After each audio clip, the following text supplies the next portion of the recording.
Сәлем баршаларыңызға. Бүгінгі айтатынымыз тек сәндікке ғана қоятын салат жапырақтарының пайдасы да бар екенін ескерсеңіздер болады.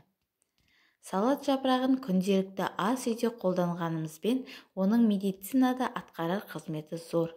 Ол тағамға ерекше дәм береді, әрі адам денсаулығын нығайта түседі. Салат жапырағының денсаулыққа пайдасы бірі білсе, бірі біле бермейді. Назарларыңызға салат жапырағының емдік қасиеттерін ұсынамыз. Егер сіздерге видео қызықты болса, арнама тіркеліп, лайк басып, коммент жазып, қоңыраушаны басуды да ұмытпаңыздар. Салат жапырақтарының құрамында РС дәрумені және кальций, темір, йод, калий, мырыш, фосфор және мыс секілді минералды заттар бар. Сонымен қатар көп кездесе бермейтін лактоцин деген зат бар. Ол жүйке жүйесін тыныштандырып, ұйқыңызды жақсартады, ағзадағы тұздың мөлшерін реттейді.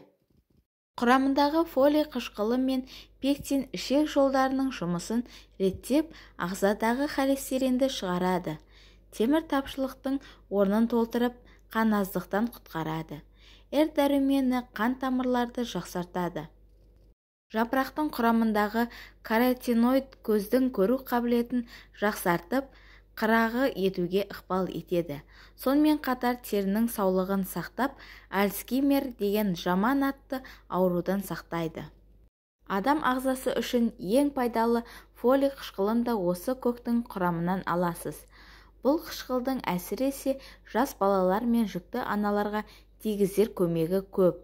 Ол балалардың қысылмай өсуіне, ақыл-ойының дамуына, иммун жүйесінің мықты болуына ықпал етеді. К дәрумені сүйек пен қан қысымы ауруында таптырмайтын дәрумен. Бұл тапшы әрі бағалы зат салат жапырағынан алуға болады.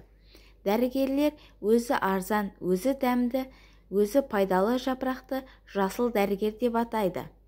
Тұмауды дәріге қарағанда салат жапырағы тез емдейді.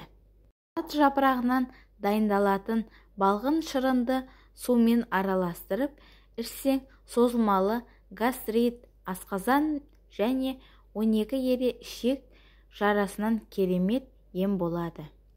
Салат жапырақтарын үздіксіз қолданып жүрсеңіз, қан айналымды реттеп, зат алмасуды жақсартады.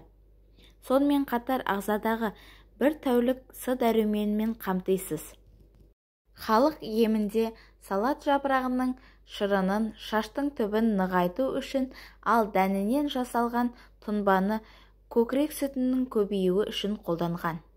Емдік қасиеті мол салат жапырағын құяң, несеп жолы ауруында, ауыр әрі созылмалы тоқ-ішек ауруында және бүйрек ауруларында қолдануға болмайды.